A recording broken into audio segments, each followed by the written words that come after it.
Assalamualaikum warahmatullahi wabarakatuh. Berjumpa lagi dengan saya Wigasari Dwi Lailatul Izzah dalam pembelajaran ilmu pengetahuan alam. Ilmu pengetahuan alam merupakan pembelajaran yang dimulai dari kelas 1 SD. Jadi kita setiap tahunnya pasti bertemu dengan ilmu pengetahuan alam. Dan di sini ilmu pengetahuan alam menurut saya lebih mudah karena apa yang ada di sekitar kita, yang kita jalani, yang kita lakukan itu berhubungan dengan alam. Oke, di sini Ibu akan menjelaskan mengenai fotosintesis. Fotosintesis dibagi menjadi 4, ada pengertian fotosintesis, bahan fotosintesis, proses, dan hasil. Apa itu fotosintesis? Ada yang tahu di sini apa itu fotosintesis? Fotosintesis yaitu proses pembuatan makanan oleh tumbuhan hijau dengan bantuan sinar matahari. Proses pembuatan energi dan zat makanan atau glukosa yang berlangsung atas peran cahaya matahari. Foto yang berarti cahaya dan sintesis yang berarti proses. Pembuatan dengan menggunakan zat hara atau mineral, karbon dioksida, dan air. Yang keempat, fotosintesis sangatlah penting bagi kehidupan di bumi, karena hampir seluruh makhluk hidup bergantung pada energi yang dihasilkan oleh proses fotosintesis. Di sini ada 4 bahan untuk melakukan fotosintesis, yaitu yang pertama klorofil, yang kedua karbon dioksida atau CO2, yang ketiga sinar matahari, yang keempat air. Klorofil dan fotosintesis adalah suatu yang sangat berhubungan karena klorofil penting untuk fotosintesis yang memungkinkan tanaman untuk menyerap energi dari cahaya. Molekul klorofil secara khusus diatur di dalam dan di sekitar fotosisme yang bertanaman dalam membran tilakoid, kloroplas. Dua fungsi klorofil adalah untuk menyerap cahaya dan mentransfer energi cahaya melalui transfer energi resonansi sepasang klorofil. Di situ tertera gambar kloroplas dan letak kloroplas itu ada di mana, udah ada ya di videonya. Jadi kalian tinggal menghafalkan aja bagian-bagian. Yang satu outromembran, yang kedua granum, lumen, tilakoid, stroma, inner membran. Di situ adalah bagian dari kloroplas. Oke, selanjutnya air. Sudut pandang biologi pada air sifat yang penting untuk adanya kehidupan. Air dapat muncul reaksi yang dapat membuat senyawa organik melakukan replikasi. Semua makhluk hidup yang diketahui memiliki ketergantungan kepada air. Air merupakan zat pelarut yang penting untuk makhluk hidup dan bagian penting dalam proses metabolisme. Air juga dibutuhkan pada saat terjadinya fotosintesis dan respirasi. Di sebelah sini ada gambar di mana air itu merupakan bagian penting terjadinya fotosintesis. Jika tidak ada air, fotosintesis pun tidak akan bisa berjalan dengan lancar, karena salah satu bahannya tidak ada. Seperti itu, anak-anak. Oke, yang selanjutnya karbon dioksida atau CO2, atau zat asam arang.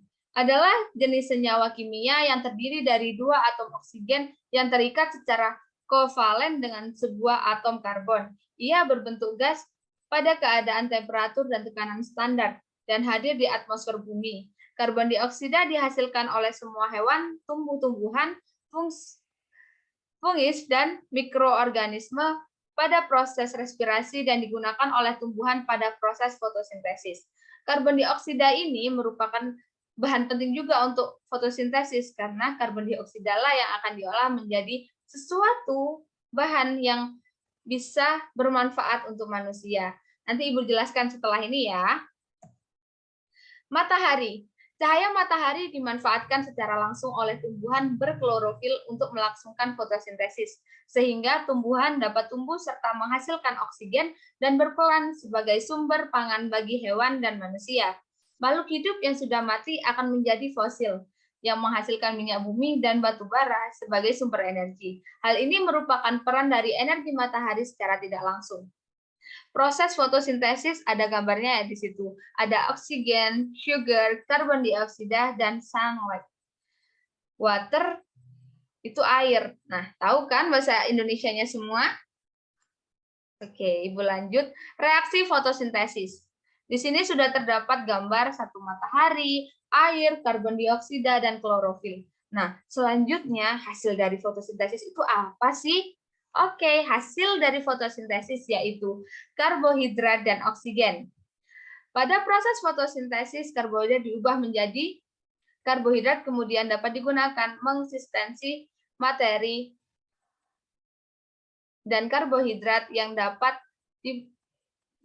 dan karbohidrat itu yang dihasilkan oleh fotosintesis ialah gula karbon 3 yang dinamai glyceraldehyde 3 fosfat.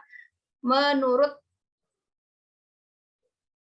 Rossison, senyawa ini merupakan bahan dasar senyawa-senyawa lain yang digunakan langsung oleh organisme autotrof, misalnya glukosa, selulosa, dan amilum.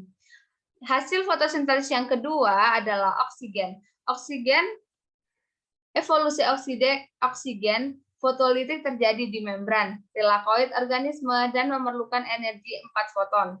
Terdapat banyak langkah proses yang terlibat, namun hasilnya merupakan pembentukan gradien proton di seluruh permukaan tilakoid. Oksigen yang dihasilkan sebagai produk sampingan kemudian dilepaskan ke atmosfer. Jadi di situ tadi merupakan penjelasan singkat mengenai fotosintesis.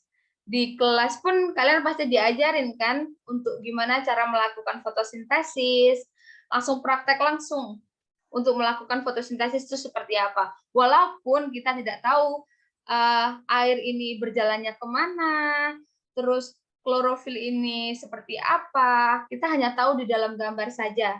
Namun dari yang tadi Ibu jelaskan, itu sudah merupakan inti dari seluruh yang ada di fotosintesis itu. Jadi kalian nggak usah bingung seandainya kalian ingin tahu apa sih fotosintesis, langsung aja cek di video, di YouTube, dimanapun itu untuk menjadi bahan kalian untuk belajar. Oke anak-anak, tadi Ibu sudah menjelaskan mengenai fotosintesis. Dan untuk materi kali ini hanya satu, yaitu fotosintesis. Jadi selesai sudah pembelajaran kita pada pagi hari ini. Maaf bila Ibu ada salah kata, salah perbuatan, ataupun apalah itu. Tetap jaga kesehatan, patuhi protokol kesehatan, dan jangan lupa untuk mengerjakan tugas-tugasnya ya.